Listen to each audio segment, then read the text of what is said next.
I'm Daniel Bass, manager of the South Asia program at Cornell University. And I'm Shavin Senavaratna, graduate student in architecture at Cornell and student worker at the South Asia program.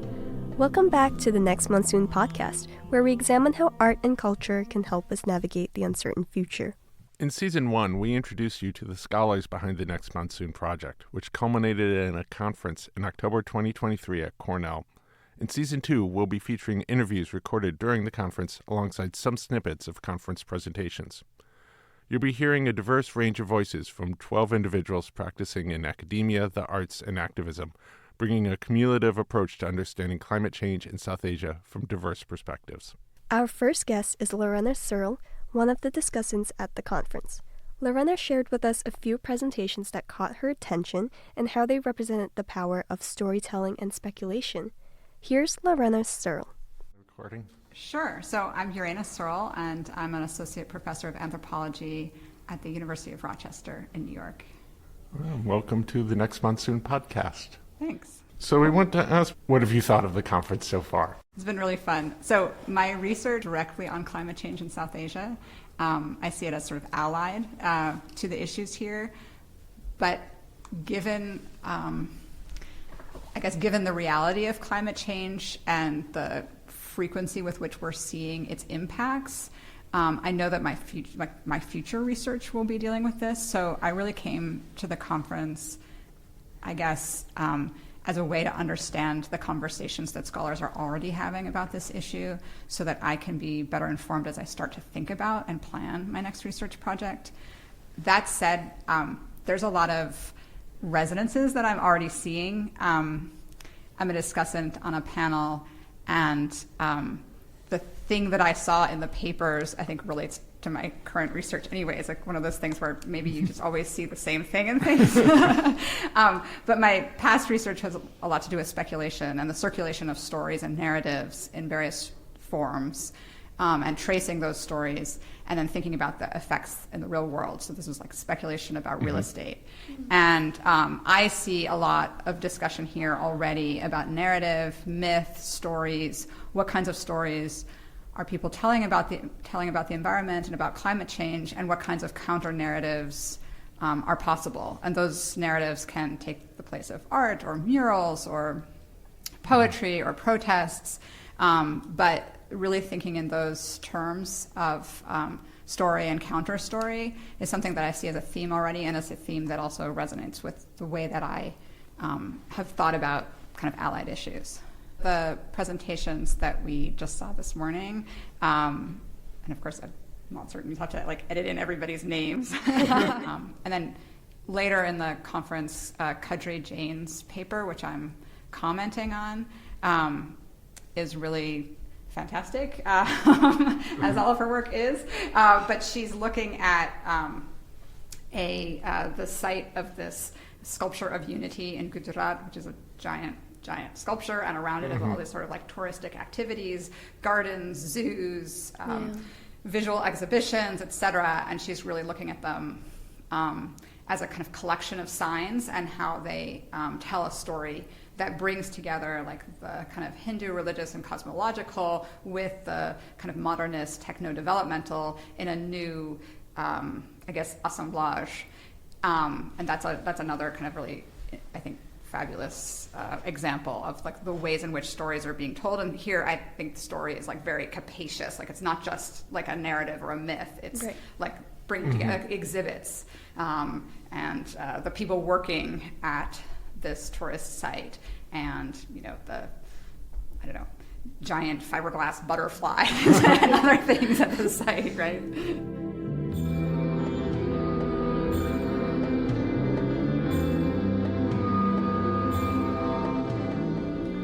Llerena also spoke of drawing inspiration from the work of Mabel Gergen, an assistant professor of Asian Studies at Vanderbilt University, who was one of the panelists at the conference. We'll be hearing more of Mabel's research on indigenous geopolitics in a later episode this season. Here is Kajri Jain, professor of art history at the University of Toronto, presenting a portion of a research paper titled Apres Moi le Deluge, Nature and as Statecraft at the Sardar Savorar Dam, at the Next Monsoon Conference at Cornell this past October. Version of adding the spice. One of my sites is Lucknow as the city of gardens and political monuments. An ashram in Mysore that holds world records for its bonsai garden and parrot garden and a few other things. An agricultural theme park in Kerala, and the tourist corridor around the Sardar Savorar Dam on the Narmada River in Gujarat, also home to the Statue of Unity, the world's tallest statue, where multiple eco-themed attractions stretch for kilometers along the river and into the valley. And there's lots to be said about the corridor form, right, which is becoming a favored genre.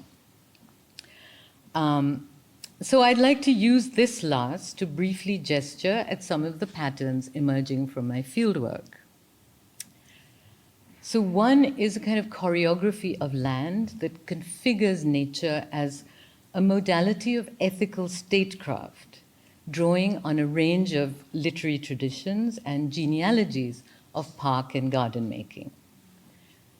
Two is a signifying regime that places natural elements, organic, natural, living elements, on a continuum with inorganic representations, rendering inoperative the differences between symbolic forms and living entities, and hence obviating the burden of realism.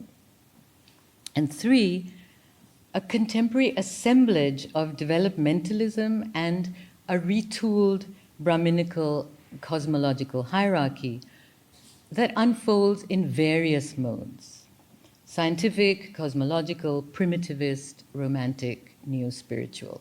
And there's a panoply of tools available here. So some super quick examples should provide a sense of what I mean. But first, a reminder that the Sardar Sarovar megadam displaced at least 40,000 families. NGOs estimate more like 85,000, mostly Adivasis from the Tadvi, Bhil, and Ratwa communities. Massive opposition from the Narmada Bachao Andolan, NBA, forced the World Bank to pull its funding. So while Nehru founded the dam in 1961, it wasn't inaugurated until 2017 by Modi. The engineering township of Kevadia, encroaching on 6 unsubmerged villages during the dam's construction, is now a tourism development hub, rebranded Ekta Nagar, Unity Town. This has meant ongoing Adivasi dispossession. The Narmada Nigam has been fencing off farmlands and erecting signs declaring ownership, including by stealth during the COVID lockdown. So everyone was in their houses, they came and put up the barbed wire fences. The dispossessed can't claim compensation because unsubmerged villages aren't covered by the resettlement plan. So this is a kind of another situation of what Rohit called in situ exile, right? Many are now employed by the Statue of Unity Authority, or mushrooming hotels and informal services as casual labor or on precarious short-term contracts. So these are not government jobs. They're in partnership, public-private. And they are subject to intense surveillance lest they reorganize, though now they're too few and fragmented and state power too unchecked for that to be feasible. Most of the tourist attractions here somehow relate to nature. Hiking, biking, rafting, or helicoptering along the river, Narmada Maha Aarti, the Dino Trail, zoo, pet zone, nutrition park, and many gardens. The Valley of Flowers, Ekta Nursery, Aapka Miyawaki Forest, Cactus Garden, Butterfly Garden, a yantra-shaped maze garden, and an Arogyavan that showcases Hindu wellness systems, celebrates yoga, and frames nature in terms of care for the human body and connecting with the soul, completely eliding local lifeways. Nature figures here as an at once national and global good via a spectrum of genres: scientific, cosmological, primitivist, romantic, and Disney-esque, taking on an ethical charge in excess of the science to naturalize and legitimate Modi's techno-sacred governmentality. And this resonates with Gyan Prakash's observation about colonial science, whose, quote, functioning as a technology of colonial governance and as an ideology of improvement overshadowed its representation as a body of universal laws of nature. Here, both colonial techniques and pre-colonial cosmologies are retooled for internal territorial penetration. The Kevadia jungle safari, for instance, has scientific descriptions like any other zoo and showcases local crocodiles after failed attempts to remove them for the safety of the seaplanes. But also, Australian emus and South American alpacas are creatively placed in the same grassy enclosure. The guide driving the eco-friendly electric golf buggy providing the safari experience called this an instance of peaceful coexistence. The alpacas love chasing the emus around the enclosure. It's unclear whether the emus actually enjoy this.